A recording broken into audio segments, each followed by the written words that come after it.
TV पे देख के डरता हूँ।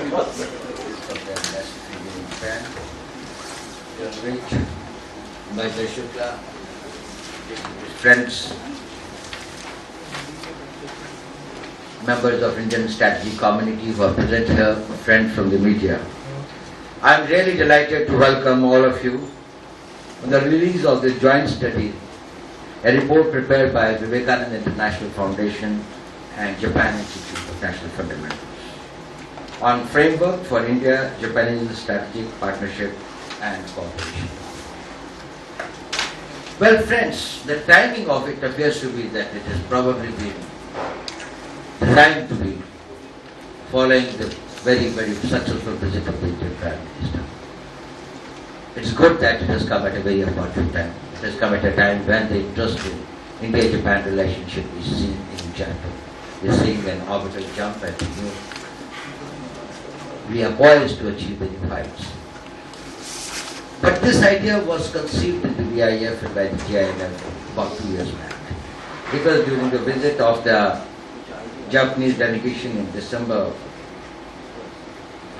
2011 that we had Miss Yoshika Sakurai, the president of the JINF, who had come and thought that there is a need for the think tanks, for the strategy community to talk and engage with each other.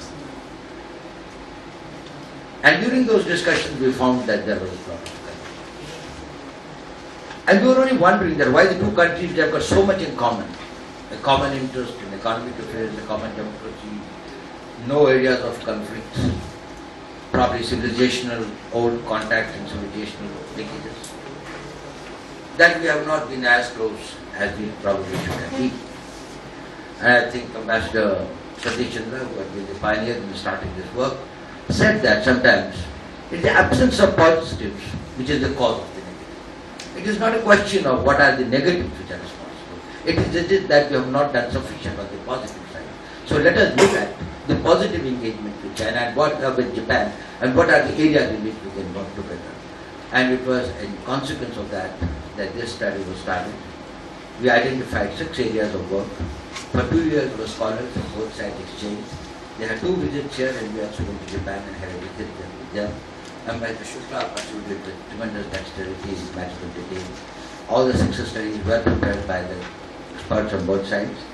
And now we have come out with a study which includes our common perceptions on security in Asia, South Asia and Pacific, industrial and technological cooperation, cooperation at institutional organizations, safe ocean and safe oceans, and cyber security, considering that cyber space is a global common and therefore there has got to be the need for greater cooperation and ensuring that this global common is not misused by some of the powers to the detriment of other states. In Asia, Japan and India are very important. It is going to be much more important in times ahead. The stability, the security of Asia Pacific and South Asia and all the entire Asia for that matter, including Central Asia, is extremely important. I am very happy that our patron, Sangma, who had been our guiding factor, is present here today to release the joint study. This has already been released in Japan by the patron from the Japanese side, Mr. Shinzo Abe, the Prime Minister of Japan, and it was done on the 1st of May in their House of Commons, in their lower house. And with these words, I think I request the Mr. Sangma to release the report and then request our other speakers. Okay, fine. So we'll do the release date later. No, it's good enough. Then I think may I now request General Witch, who had contributed substantially to the military and security cooperation between the two countries, tell us something about it. Good morning, ladies and gentlemen. I think the biggest challenge to finish in 5 minutes. So I'll only touch upon the points, so you will pardon me for that. Now, when you look at the security perspective in the Asia-Pacific region and South Asia, one factor which looms large is the rise of China. And rise of China in both in terms of the economic growth and also coupled with the furious modernization pace which they have set for themselves for their armed forces. When you look at their armed forces, the estimates vary between the expenditure of something like 200 billion to 150 to 160 billion. Now, that is the kind of money which amounts to a total of the next four big spenders. So that you can imagine as the kind of money which is being devoted, and mind you, how much of this money is a hidden money, one does not know besides this. So that is one aspect which one cannot overlook. The second is that they have a very hegemonistic style of their statecraft, and in that, if you look at the South China Sea, they treat it as their backwaters, and they have also outlined the two sea island chains, which they think is the area to which their maritime sovereignty extends. So it is the global commons to which they have put their figure on and put their right to and claim them to be their own. Now, these are very serious matters. Things like cyber space and other areas where they are interfering, those are of course others. One more factor I would like to talk as a backdrop to this entire thing is there no first use policy in nuclear. In the latest white paper which they have released, nothing has been talked about it. They're silent. As a matter of fact, this new paper which has been released, it is a masterpiece in silence rather than any revelations. But in the earlier paper, they had talked of no first use and retaining the right, as one understood from the interpretation of that paper, was for their claim areas in their own territory and also in support of their anti-access, anti-denial strategy. So that is a serious matter. Another tactical nuclear weapons use, totally silent on it. So these are the factors which at least the tactical nuclear weapons, they impact us very seriously. Now coming on to India specifically, we have, as we all know, a border of almost 4,000 kilometers with them, which they have very artfully reduced to 2,000 kilometers. In that definition, silently it has gone unobserved, not responded to somehow from the Indian side as vociferously as should have been done. But that means one thing, that they don't have a common border with us in Ladakh. That means in actual interpretation that they have a border with Pakistan. So the state of JNK, the border on that side, all that becomes a big question mark. We had our 1996, a joint working mechanism was set up. It has not made much headway. Again, the two prime ministers have met as recently as just about 10 days back, and nothing much came out of it, and yet you had an intrusion in the real sense for 14 days or 15 days, whatever it was. They came and stayed on in our territory and thereafter went back on their own. Now, this kind of a thing keeps happening, and out of 13 countries who are there, who share a land border with them, with 11 they have settled. With 2 countries they have not settled, so obviously it causes us a great cause of, it is a great cause of concern as far as we are concerned. Second issue which affects us very badly is the use of the river waters. We are the low riparian country as far as the Tibet water is concerned. They have dammed Brahmaputra at 3 places, and both us and Bangladesh are very seriously affected. So that is another factor, and then of course similarly they have done with the other countries in the South Asia and the Southeast Asia. So we have to worry on that aspect also, and it is more than anything else is their style of working and the way they deal with the external policies, that is a very great cause of concern. As a matter of fact, their modernization of PLA is with the sole aim of furthering their national aim. It is a well articulated policy on their side. Actually, there is no ambiguity on that. And one must understand the meaning of it. I am not saying that we have strained relations with China, but I am, as a professional, looking at their capabilities as the main issue. They have building up their capabilities, and we should take care of their capabilities and take note of their capabilities very, very seriously. And in this regard, Tibet is another issue which one may look at it. The self-immolations carry on their human rights violation totally. Then, of course, the use of water, riparian rivers, I've said that. And the third thing is that there is a pending proposal of the UN on the self-determination. That also is they're totally silent. So, where it doesn't suit them, they are silent, and nobody else, they are sort of kindle their attention towards that direction. Now, in this regard, the US has now started thinking of Asia Pacific being a very important region, and they want to rebalance in this direction. I think it will be in India's interest to have a very serious examination of it. Because if you look at it, the various pillars which they have talked of, like that India being the main provider of security in the Indian Ocean, and they would like to build up the Indian effort in that direction. That is one. That cyber space, where they want to cooperate, that they want to cooperate in the use of global commons like the sea and the air route to be free. None of these are on the look of it, draw any suspicion, and I think one should examine all these things seriously as to whether they suit us or not. But yes, one thing in return, we must have an unstinted support politically and morally from all these countries as far as our own border issue is concerned. That is one. Now, coming to our cooperation with Japan, we built our political relations with them 60 years back, and ever since then we've had very good relations with them. And both countries have mutual respect for each other. And in that regard, now the two prime ministers met, and they were very non-ambiguous about strengthening and consolidating the strategic and global partnership between both these countries. And they have also talked of taking into account specifically the changes in the strategic environment. So that is a very important line which has been added, taking into account the changes in the strategic environment. So I think it is a very important part.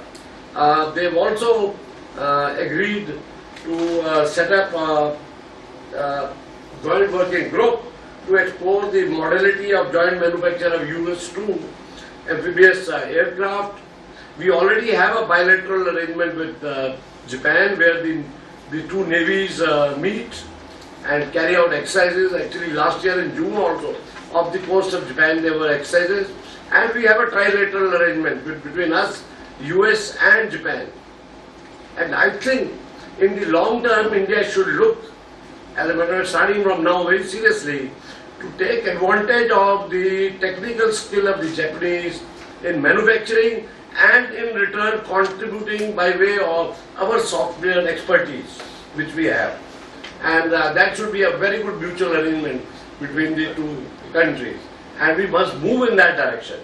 And I am not talking of military alliances, I am talking of strategic partnerships where you have good understanding and appreciation of each other's point of view, so that we can all cooperate in this area and make sure that the menace of China, if it is there, if it surfaces, it can be taken care of in the real sense.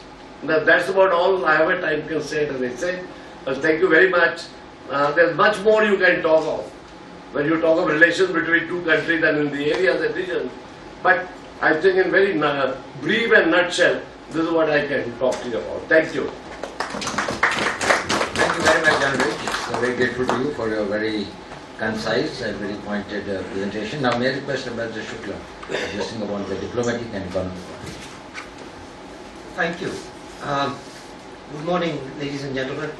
I would like to begin by joining Ajit and General Vij in welcoming all of you, particularly Mr. Sangma and the Japanese CDA, that's Chargé d'Affaires, for their presence here. We started out this, as Ajit has just mentioned, it was begun before I joined the VIF, and my first exposure to the Japanese team was a wonderful experience. And I said, I looked at the name, the Japan Institute for National Fundamentals, And I said, these guys have to be really, really good. Their name tells it all. And frankly, they have risen to our expectations. In all our discussions, we found that they were very focused, very clear-headed, and it was a pleasure for me, at least, to work with them. And I think I speak for all the panelists when I say that it was very smooth and very, very easy-going between us. There were no real issues on which we had any kind of difference of strategic perception. The way we approached this was to recognize that the India-Japan relationship was going to be one of the most important relationships in the Asia-Pacific region, if not on a global scale, in the decades to come. This was really the thinking that guided both our side and the JINF. When we went there, we met an opposition politician. His name was Shinzo Abe, and he spent 3 hours with us talking about India, Japan, the way to build the relationship, and then after that we had a public session at which again he spoke with his usual clarity and determination. Now, I guess the starting point for both sides was that there are security and economic concerns which both the countries need to address on an urgent basis. On the security side, really the most pressing, everybody has been, a lot of people have been talking and focusing on the maritime dimension. And we were happy to go along with that, and we had a Navy, a very senior admiral as well, whose name is, you will see it in the list, Admiral Puri. Raman Puri was part of our team. And we were very clear that as far as playing a role in the maritime dimension is concerned, India was not going to shrink from its responsibilities. The big development, I think, which this document represents, is that we have our friends who are equally focused on our concerns on the land borders. For us, this was one of the issues of principle, that it must be a two-way understanding, it must be a mutual support that we extend to each other.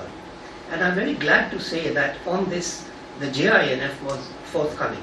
And you will see that in the report, which we will make available to all of you. Besides this, and the details of this General Vij has already spelled out, I think we will be happy to see the kind of promises that have been made in Tokyo during our Prime Minister's visit. We'll be happy to see them being acted upon with haste, because frankly time is also pressing on both sides.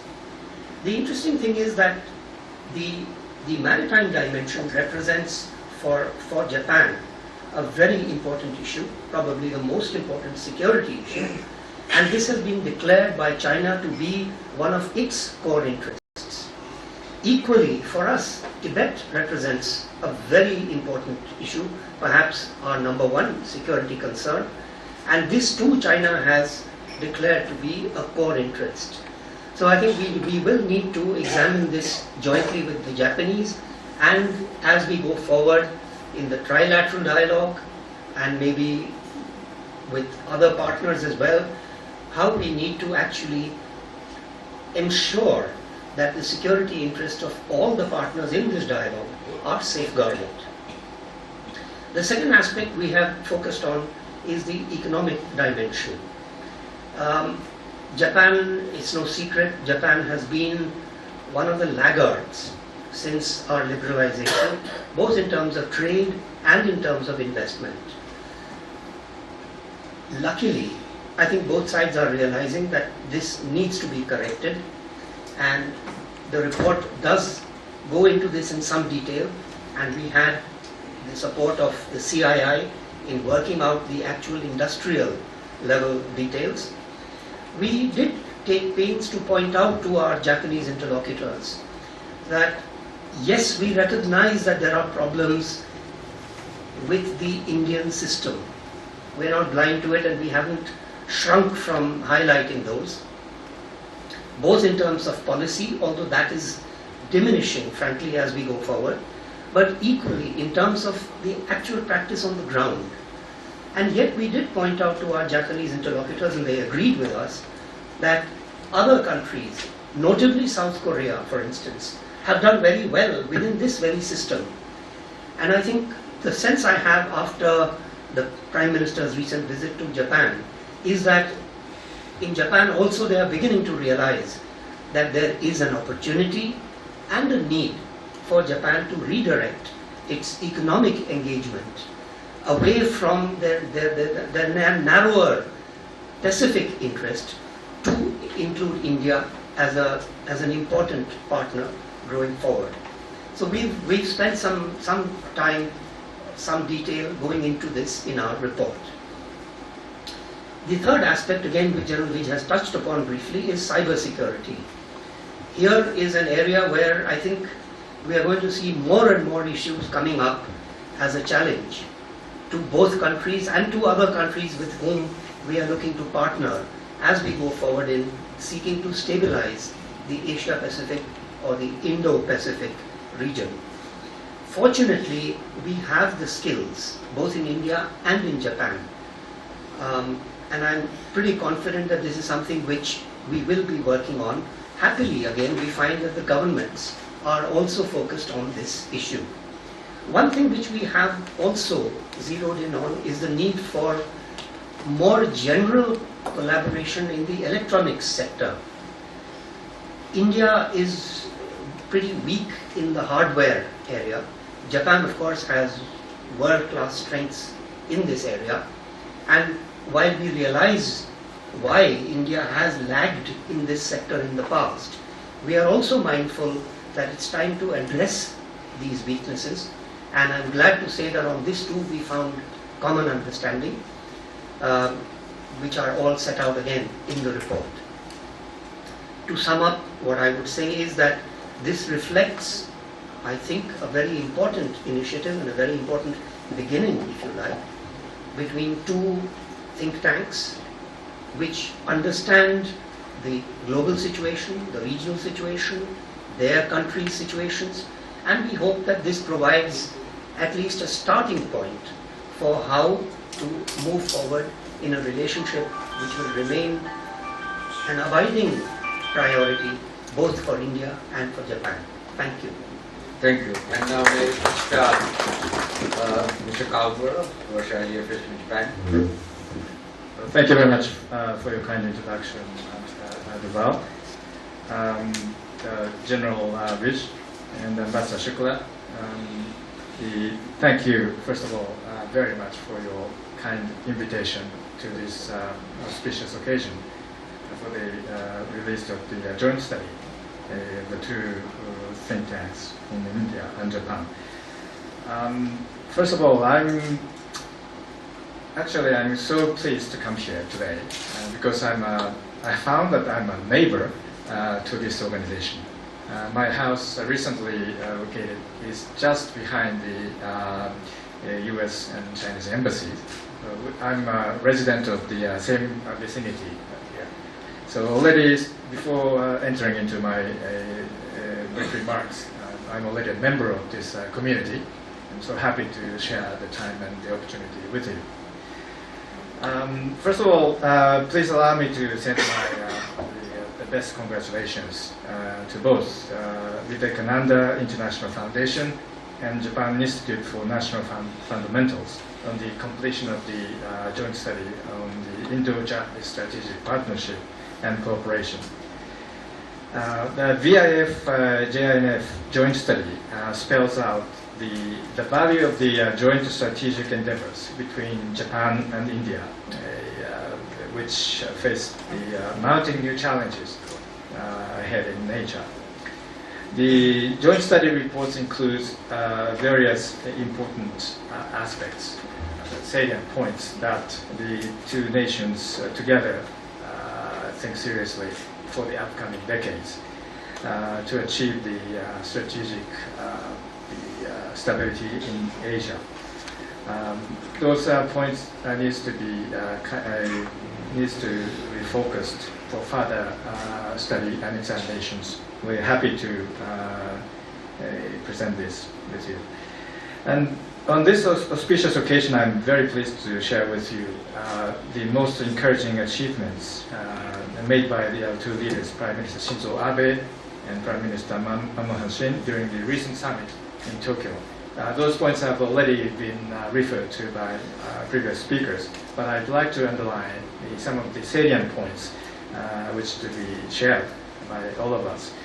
Number one, the two prime ministers agreed to strengthen the strategic and global partnership by taking into account challenges in Asia's strategic environment. And two, they welcome the expanding this strategic partnership includes the expanding defense relations, such as the joint naval exercises and the commitment to the freedom of navigation and unimpeded commerce based upon international law. Number two, two prime ministers agreed to accelerate the negotiations of an agreement for cooperation in the peaceful use of nuclear energy. This is an important step forward. And number three, Japan expressed its continued and unwavering support to India's development, mainly through its assistance to infrastructure building, including Mumbai Metro Line 3rd project and Indian Institute of Technology, Hyderabad. They also reiterated Japan's continuous works with the Indian side for the already committed projects such as Delhi-Mumbai Industrial Corridor and Chennai Bangalore Corridor as well. And at the last, but not in the least, the two prime ministers announced they are working on diligently that Their Majesties, Emperor and Empress of Japan, could visit India between the end of November and beginning of December of this year. This is a very welcoming opportunity for both of our peoples. In 1960, the then Crown Prince and Princess they came to India and planted a tree in the garden of the ambassador's residence. It was 53 years ago. Now the tree became a big, huge tree, which symbolizes the closeness and strength of the Japan-India relations. So we're very happy to review of the past contacts and joint endeavors and looking for the future collaborations. Japan and India, as the two largest democracies in Asia, sharing the universal values as freedom, democracy, and rule of law, and now face common challenges. And there is no wonder that our two countries even further strengthen the ties and promote cooperation. Now the world recognizes Japan is back. Japan could do good to our people and to the region and to the world. And at last, I would like to reiterate what Prime Minister Abe told to the people of India in 2007. A strong India is in the best interest of Japan, and a strong Japan is the best interest of India. Thank you very much for your kind attention. Looking forward to talking. Thank you very much, Mr. Kawamura, and I think I now request Patton for the study, Mr. Sangma, the former speaker, the benefit of his observations. Mr. Doval, His Excellency Kawamura, Ambassador Shukla, General VIF, distinguished friends. Good morning to every one of you. I think my duty is only to thank the joint study team comprising of VIF and JINF, who has brought out this report, which I am going to release a little while from now. Some of the salient features of the report has already been highlighted by Mr. Doval himself, General VIF, and Ambassador Shukla. Being a patron of this joint study, I had the privilege of going through it, not once but twice.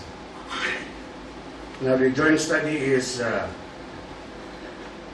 have identified the areas of concern which was pointed out by General VIF, the rising power of China, areas of strategic partnership and cooperation, problems have been identified, solutions have been suggested. I must say that it is a wonderful report and I would like to congratulate the team. Having said so, and which we are going to discuss the report after it is released, I don't want to bore you with my speech on the same subject.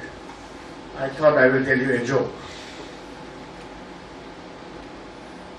At the height of Khalistan movement, they somehow got the impression that Prime Minister Indira Gandhi was going to concede and give them independence. So the shadow cabinet was immediately formed and said, now that we are very, very hopeful of getting a separate nation, let us discuss what we should do. What should we do?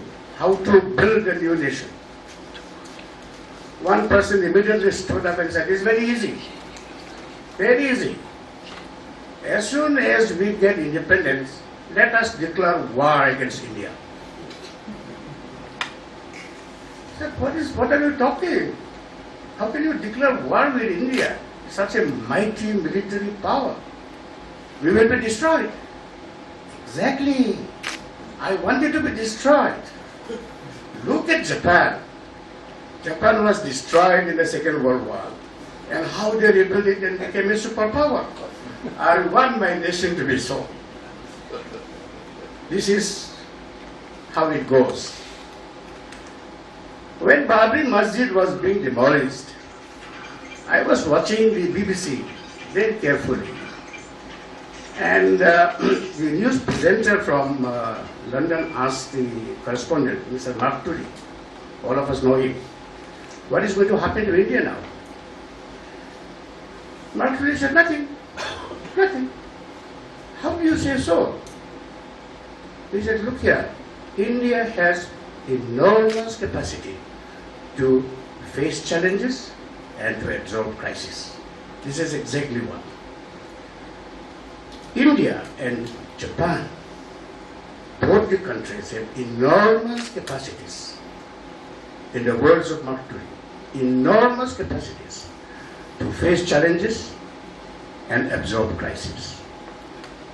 If these two countries come together and act upon the joint report which is going to be released, I am sure Asia and Asia Pacific will change. This is what we should try, this is what we should aim. I have 2 minutes more, very lucky. Personally, I have a lot of soft corner for Asia and Pacific, ASEAN countries. Because when I go to Thailand, they speak to me in Thai. When I went to Philippines, as a commerce minister, the police and the customs they refused to accept. Believe that no, he cannot be Indian. You are telling lies. He is very much Filipino, open his boxes. When I went to Indonesia, the protocol officer was a Sadarji. Indonesian of Indian origin, but citizen of. When I went to the function, lot of girls were lined up with bouquet, flower, garden and all. Everybody rushed to the Sadarji. And Sadarji said, no, I'm not the minister, here's the minister. Girls looked at me, did not believe it. And all the gardens went to him. You know, I did not get a single one. The best was in Malaysia. I went there as a speaker, and there was a civic reception. And in the civic reception, in my honor, when the time for cocktail came, the bearers refused to submit drink. My private secretary repeatedly told the bearer to submit drink. He said, no, I cannot give him drink because locals are not allowed to drink. So this is my relationship with Asia and ASEAN and Pacific countries and the people. So I have my personal interest, and I will always do all that I can to strengthen the cooperation between India and Japan and other democratic Asian countries. Thank you very much. Thank you very much, Mr. Sangma, what did the I think Japanese do? we are really very delighted. Japanese. Yeah. Oh, Japanese. I forgot to mention the Japanese. I was an industry minister way back in 1982, and I had Japanese visitors, industrialists, a group of visitors, came to meet me in Uddhava Bhavan. As soon as they entered my room, they said, oh, we never knew that India has a Japanese minister. Thank you very much, Mr. Sangma. You indeed are a world citizen. I think you are not only totally respected in this country as a very outstanding statesman, but I think your appeal extends far beyond the frontiers, and we are really delighted that you are here. I think you pointed a very important factor. Unfortunately, the strategic thinkers haven't yet quantified it to make it as one of the ingredients of the comprehensive national power. That is the resilience of the countries. Both India and Japan, their ability to take on the shocks and then get out of the shocks and come much more stronger. And this is something which over long history, it's not only one occasion, that repeatedly we have found that we are able to get over that and we are always able to come stronger from that. May I now request you, sir, that if you could release the report.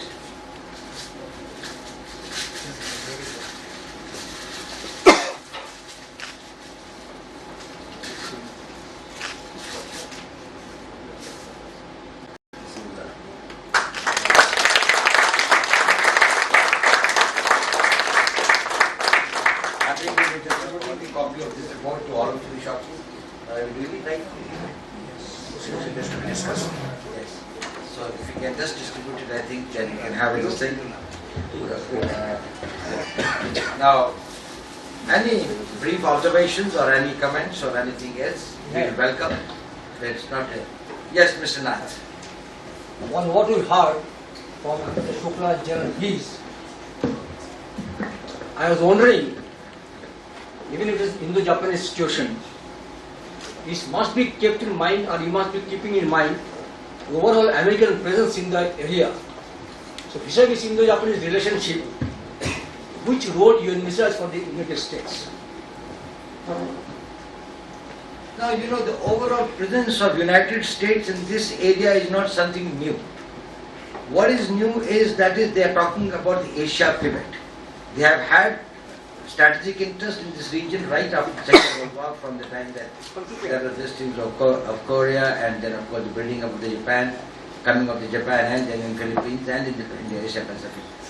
Now, with the new power balance shifting, with China assuming state power, which has slightly upset the things, probably they think that in the new strategic global configuration, this area will become an important region, and this area will probably both, and it's not only on the strategic side, it's also on the economic side, because Asia is the economic driver of the global economies today, and probably as times come by about 2020, this will become a very important area of this.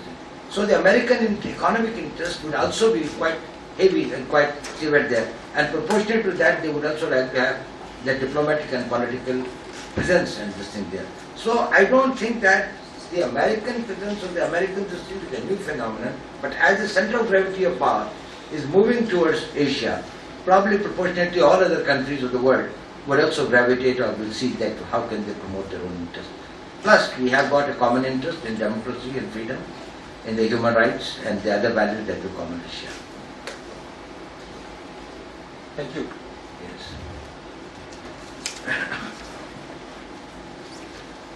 I don't think that there will be many more this thing, but any observations or any suggestions for carrying forward the process? Actually, this is just a beginning. We are having some other areas of this thing with Japan. I think we are shortly having quadruple this thing with Australia, India, Japan, and Indonesia in December this year, where we are again going to study and go into some more details of where the cooperation is and where the mutual dispositions can be. Neeraj Bakshi, you had some. Sir, point for, suggestion. In terms of soft power, we go back a very long way to the time of the Lord Buddha. Why can't we think in terms of having Buddhist pilgrimage developed in India almost on the scale of Hajj? And I think we could look very much for Japanese cooperation in this, because this will strengthen the people-to-people relationships in a very, very significant manner. I think it's a very good suggestion and it is being worked out already. And this about 11 years back, this was put into practice, unfortunately not implemented to the ground to that extent.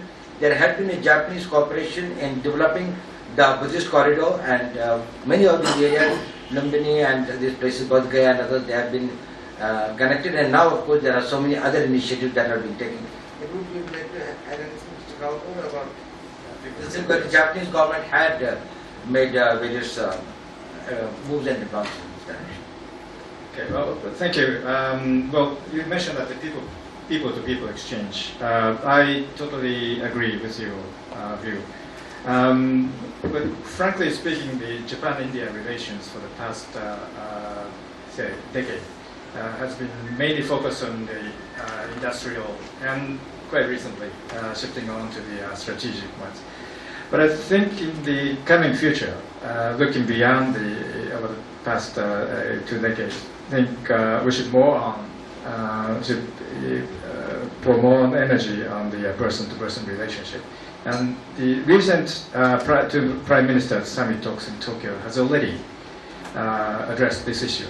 We have ongoing program of the Genesis 2.0 program, which would invite Indian youngsters back to Japan, and then experience the week stay in Japan, meeting with people and discuss. I saw those groups who just returned from Japan. I was so impressed that because they experienced the Japanese contemporary way of Buddhist interpretation, meditation. They experienced the Japanese way of meditation based upon the long spiritual relationship of the past. This is a good example. They also exposed to the contemporary Japanese culture as well. So it's a very positive shock way to them. I believe that based upon these experiences, they will build upon for their future commitments to the relations.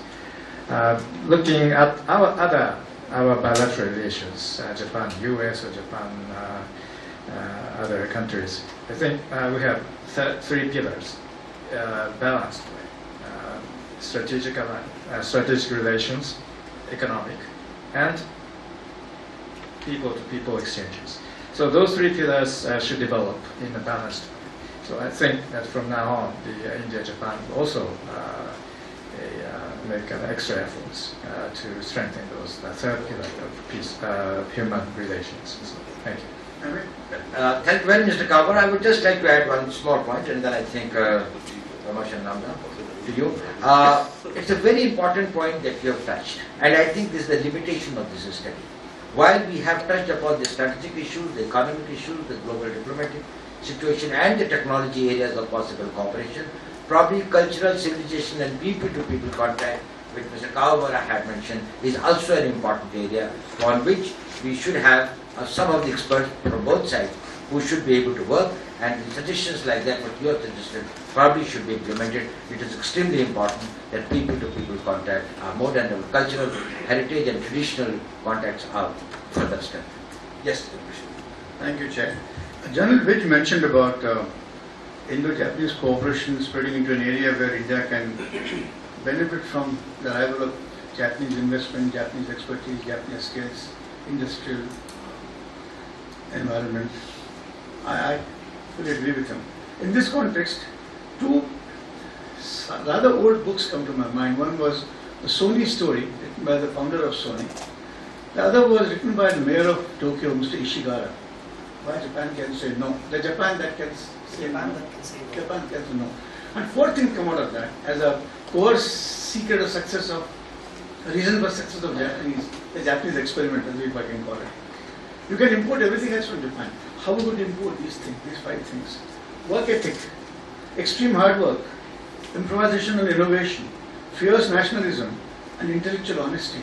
I think those five core principles are the basis of Japan's progress for a country which has zero natural resources. I think it's a very, very important point. But the point is that only tangibles are importable and exportable. Abstracts is a matter of choice for this thing. So probably they can't be imported or exported by the governments or by the... I don't think you will mistake. It's only the intellectuals and the thinkers. Probably a greater transmission of ideas and cross-pollination of experiences and thought. If we are able to build up and write in our media and our books and others about instances of Chinese or Japanese success story, and see how can they influence the thinking about what you said about hard work, about the professional integrity, whatever is that, things, the good things that we probably can borrow. Probably it should be made of this thing. But yes, I think there's plenty for us to learn about the... Why mention this one? When we talk about Japanese success, we don't mention these five things with the importance they deserve. They really deserve the capability of it. Yes, Jamsani? Ideas are wonderful, but I think bit of industry coming to, Japanese industry coming to India also would help. I was other day seeing the figures. Actually there are 300 companies, Japanese companies in India compared to 16,000 in China. So even if a small percentage shifts here, it will be game changer. And I feel that whichever companies have come to India, despite whatever environment we have got, they have actually flourished. I see one company next to my house, that is the Maruti, they are doing rather well. Actually there is a requirement, like the Taiwanese also now making up their mind, that depending so much on China and putting so much of money in China, although of course there are a lot many advantages, perceived advantages because of the proximity, etc. But then to put so many eggs in one basket, there should be a mindset actually which should think about shifting the industrial base, because Chinese, what do you call, investment is proving rather costly. So I would say, is there a move afoot to think about a change in this particular mindset, of shifting the industries to this, what we call cluster, to India? Well, I think it's a very good idea. The only thing is this, that the capital and investment moves in the direction of maximum economic advantage and not necessarily in the direction of political and strategic advantages. They can be the catalyst and they do play a role, but I think we will have to make the Indian market, Indian conditions, economy, Indian economic activity little more attractive and little more distinct. And for this, plenty has been done, and I think more has to be distinct. But it will also be the initiatives by the governments on both sides by which they can promote it. But for getting the private sector, I think we have to more about at the investments in the private sector and private entrepreneurs. We are very, I think we have just left Mr. Ramchandran, who was here, and he was telling me that with the Japanese that they were having some of the projects which are very successful. But Mr. Kawamura, you may like to... Thank you very much. Just like to add one point. We have a public poll for Japanese industrialists. Which country is the most hopeful for the future Japanese investments? Number one is India. Now, India is the most favored destination of Japanese money and capital. This is for sure. But you just mentioned that the imbalance of the figures of the companies established in India and Japanese companies established in China. This is a kind of a two-way street. We need to reach a kind of win-win strategy. So we do hope that the Indians' tax regimes and the investment regimes be a little bit more friendly to us. This is a rather technical areas. I'm not so sure about each detailed request, but I heard that if those investment-friendly environment improves in India, then I think this stream of Japanese capitals into Indian market will be accelerated. And this point has also been addressed at the recent summit talks. And we are very happy that the Prime Minister Shin addressed this issue clearly, that Indian side would also make an effort to improve the taxation and other regimes of the Indian industrial policy, so that we will reach real win-win situations. Thank you. I think Ambassador Shukla may have some. I just wanted to add that, in fact, in our report, we have gone into some detail in this, and some of the points that we have recommended are, in fact, what he says about. One is about the tax regime, the second is about the investment ceilings, particularly in insurance, and the third is about land acquisition. And the kind of trouble which the POSCO people are facing with getting their investment up. It was the largest investment when they began, $12 billion 10 years ago, and it hasn't moved. This kind of thing is a disincentive, so we've flagged it. And I think efforts are being made actually, because people are realizing that this way we are going to shut out the kind of foreign investment that we need. So we have touched upon it in our report, and of course, finally we hope to see action on the ground by industry and governments on both sides. Thank you very much, okay, our young man there.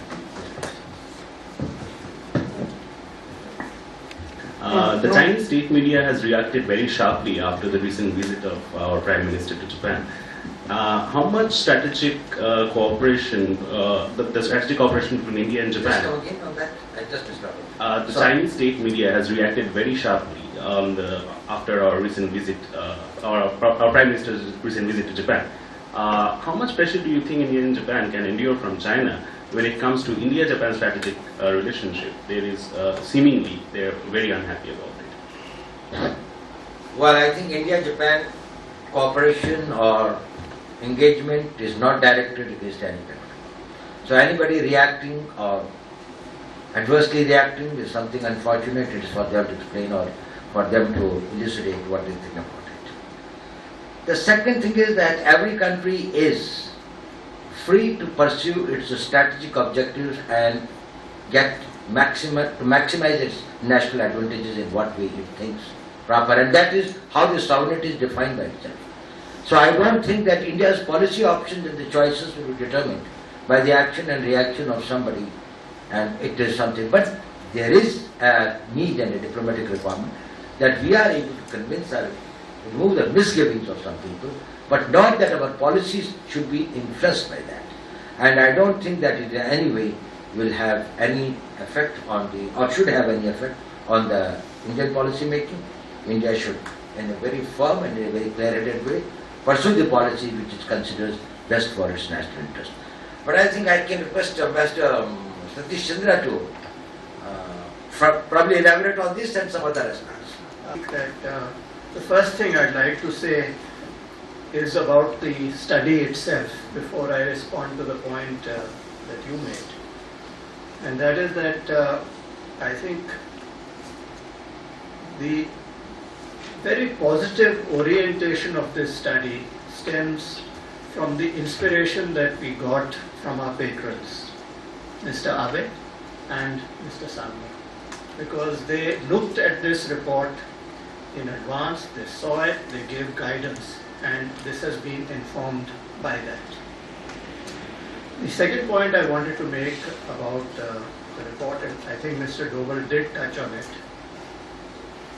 is that really it is surprising that Japan and India have not been that close as they should be, because we have had no points of conflict actually. We have had a very friendly relationship with each other, but it hasn't really taken off. And if you look at the trade figures, I think our trade is about in the low double digits, $5 billion or something. 15 So, you know, this is an indicator that we haven't come as close as we should have. And this, if you look at it in a historical perspective, my own assessment is that the relationship lacked content because both countries were oriented quite differently. The US-Japan relationship was very, very strong. India was a non-aligned country, and therefore our orientation was different. In fact, friends from Southeast Asia told me when I was in the Philippines that you don't even look at us because we are allies of the Americans, and there is a logic in that. And vice versa is also true. I think as our relationship with the US improved over the last decade and a half, these factors have changed. And it is an important factor in the improving relationship with Japan, our own Look East policy. And of course, the challenges that we face. Those challenges are very serious. And I think Ambassador Shukla touched on this also and made a point on it. And he's absolutely right. And this is what informed an element of this report, that both countries do face dangers.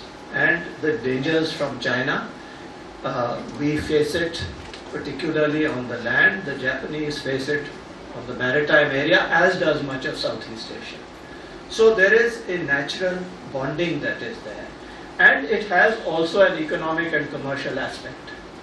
And that is that we can contribute to each other considerably, and this has been dealt with in some depth in this report. And I would expect, and I'm very, very happy with the outcome of our Prime Minister's visit to Japan, because I think the joint communique, the joint statement that emanated from that spells out the manner and way in which the two countries will now work together in many, many areas. They are going to have exercises. They are going to have a good defense relationship. You have heard about the aircraft that is being given, which is of course a civilian aircraft, but it has other functions as well.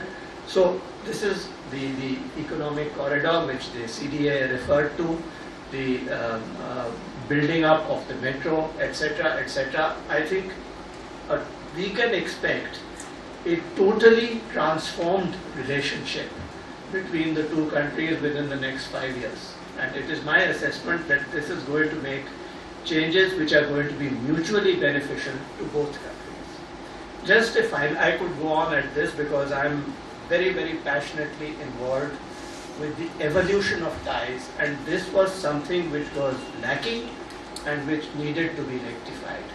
Just a short point to the query that you posed, and Mr. Doval made the point, of course, rightly, that our relationship is not directed against any other country. It is in the mutual interest and mutual benefit.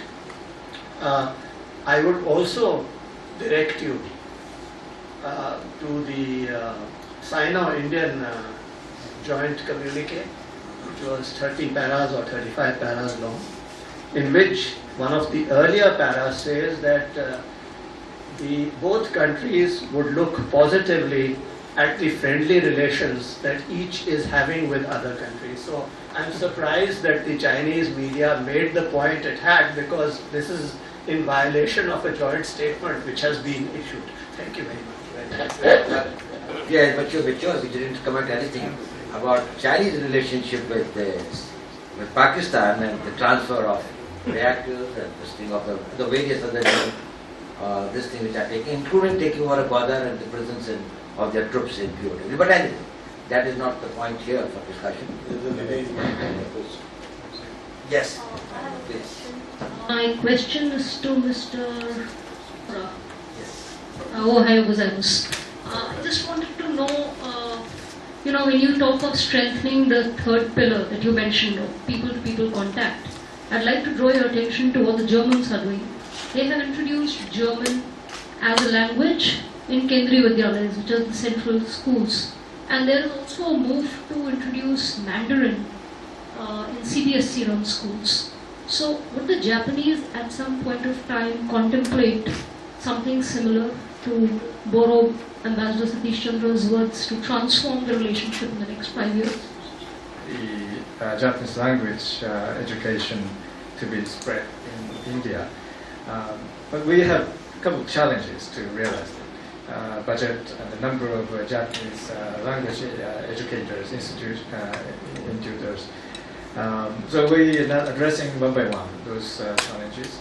And with the much expectation from the Indian side that there's a big demand for Japanese teachers, that would be our very strong ambition to promote the program go ahead. But anyway, the language education is one of the shortcut for mutual understanding between the two communities. We have experienced a similar achievement in our relations with other third countries. So we would like to apply this similar the application to the India-Japan relation as well. But thank you very much for your very encouraging question. Thank you. My special thanks are to our patron.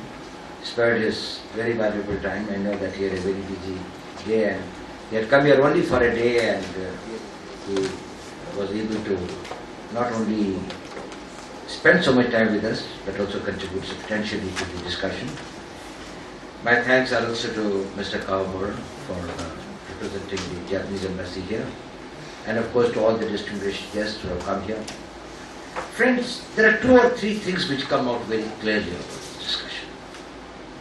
They are too obvious, but when we put them together and we look at it from different prisms of strategic thinking, long-term bilateralism, in terms of the security of Asia and others, they have got serious and they have got important implications.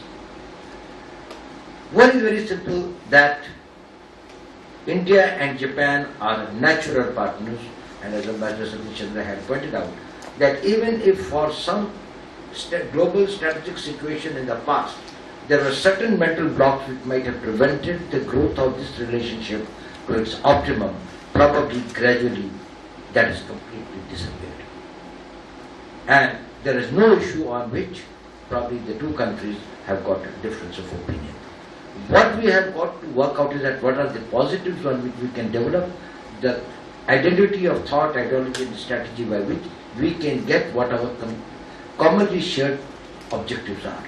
We want peace and harmony in Asia, we want a conflict-free relationship, we want freedom of seas, we want the global commons not to be tinkered with by any country, we do not want any hegemonic dictation of this thing, or a nationalistic assertion which at the cost of the national interest of the other countries. These are the objectives on which we should be working on that.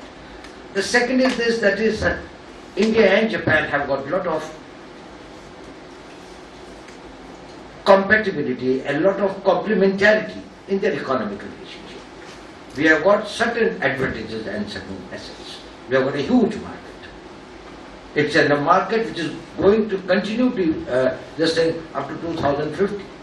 At least, because that's the time when we think our population will stabilize. If the country's population and its per capita income, its GDP keeps on growing as it is bound to, even if, when we say it's a very slow growth rate, we will say that when it's to 6 to 6.5%, maybe that this was a bad quarter and year. But then otherwise, for last 30 years, there are very few countries which have averaged a growth rate of 7% as an average, which is quite a thing. So, with India's market expanding, a free economy, banking and a legal system which I think is one of the most dependable and the world class. We have got one problem. We are aware of our infirmities. I think Vivekananda very rightly put it out. We have got a problem is about that one has got to be a little patient about the Indian system. It does not deliver that fast. Probably while our collaborators have also to factor it in and see what best they can bring about, how can they build their own systems which can integrate this sort of a thing, and on our hand, what is there that the government can do, what is there that can be brought about those shifts in our common procedures, our policies, or systems of working by which these unpredictables in the Indian economy can be minimized. That is, you are able to predict that if we are going to invest, this is the time that we have our production line by that time. You are able to meet the timelines, there are no cost overruns, there are no time overruns and things like that. That will be important in the context of Japan as also in so many other contexts. I think but a lot of work has been done on that. And if you look at it, the trend, what existed in the 90s and what exists today, I think there's an ocean of change. The third, I think, is a reality, and we have got to accept the reality as it is and not as we wish it to be. China's emergence is a reality. The fact that China's emergence may not be all that peaceful and it might assert itself in various directions is also a reality. It is very much the same. I was just going through their white paper on the defense, and then they say that Chinese military power should assert proportionate to the national strength of China. It means that the defense apparatus is an instrument of achieving certain larger strategic objectives and not necessarily defending the genuine interest of the Chinese. So it means, by implication, that if Chinese power increases, proportionately the assertion of its military power will increase to in that proportion. In which direction to start pressing, I think is important for all of us. On one side we have got Japan, we have got here, and then we have got the Asia Pacific. Right now we are seeing the expansion of these areas. In the other areas it is taking another form in this thing of the economic investments, trying to take control over the power sector, natural resources and others. But that assertion is increasing. Probably all powers, when they grow, there is a period in which these sentiments, these ideas exist. Over a period of time, they get more mature and they get stabilized. We all hope and wish that they will stabilize. But till then, and should that happen in a very delayed time frame, India and Japan can be the major stabilizing force by mutual cooperation here. Gentlemen and ladies and gentlemen, I once again thank all of you, and I wish we had some more time and we had some more super discussion, but I think Mr. Kawamura and Mr. Sangma have got their other assignment, other important this thing also. But you are all welcome here in the VIF.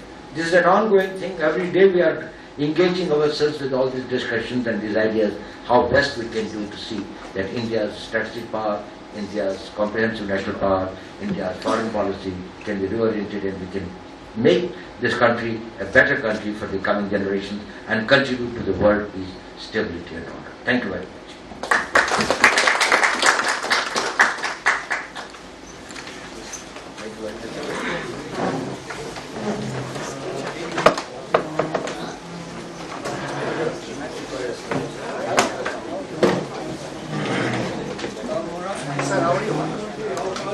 Nice to see you. Nice to see you.